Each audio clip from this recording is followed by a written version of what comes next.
বন্ধুরা, তোমাদের সাথে রিভিউ করতে যাচ্ছি নাটক একটু আধটু প্রেম, এবং এই নাটকের প্রথমে রেটিং করে নেই 8/10।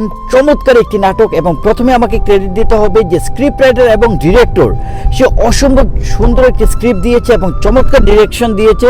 তার নাম হচ্ছে মারুফ হোসেন সজীব। সজীব ভাইকে অসম্ভব ধন্যবাদ চমৎকার এই নাটকটি দেওয়ার জন্য। এই নাটকে যে চমৎকার দুইজন স্টার সাফা করিম এবং আমাদের সকলের পছন্দ বর্তমান সময়ের বিগ স্টার খায়রুল বাশার ভাই এবং সাফা করিমের কম্বিনেশন, স্ক্রিপ্ট, ডিরেকশন, নাটকটি আমি যখন প্রথম 5 মিনিট দেখলাম, দেখার পরে আমার কাছে মনে হলো এই নাটকটি আমি অবশ্যই কন্টিনিউ করতে চাই, এবং প্রতিটা মুহূর্ত আমি উপভোগ করেছি।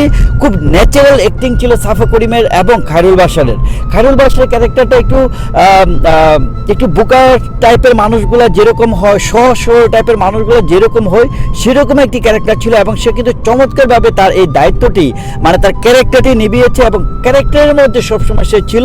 এবং সাফা করিমের দৃষ্টিকোণ থেকেও তার ক্যারেক্টারটাও ছিল এরকম যে একটি স্পষ্টভাষী এবং বড় মাপের মানুষ, সহজ মানুষ, এবং এটির দায়িত্ব কিন্তু সে সুন্দরভাবে নিভিয়েছে বলে আমি মনে করি বন্ধুরা।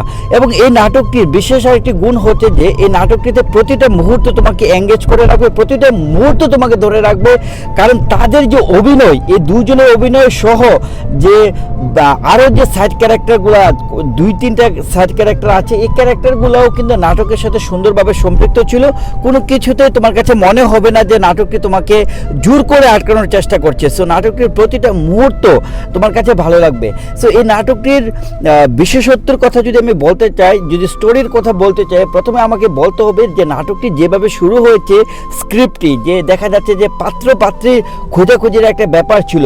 সো সাফা করিমের দৃষ্টিকোণ থেকে সে একটি ব্যাপার বলছিল যে আমাকে 10টা মানুষ কেন খুঁজতে হবে, 15টা মানুষ কেন খুঁজতে হবে।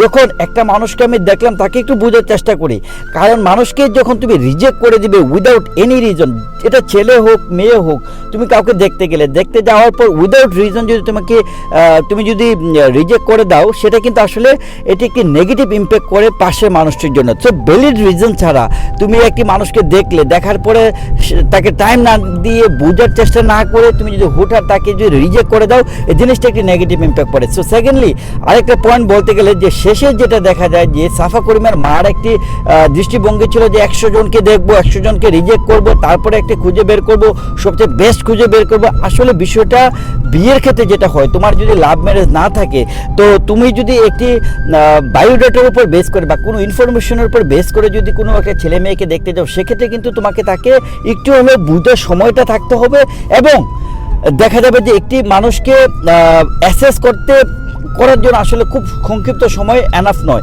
সো তাকে একটু বুঝে শুনে দেখা যায় যে জিনিসটা ডিল করলে ভালো হয়। বন্ধুরা, অবশ্যই তুমি নাটকটি দেখো, নাটকটি তোমাদের অসম্ভব ভালো লাগবে। Thank you so much.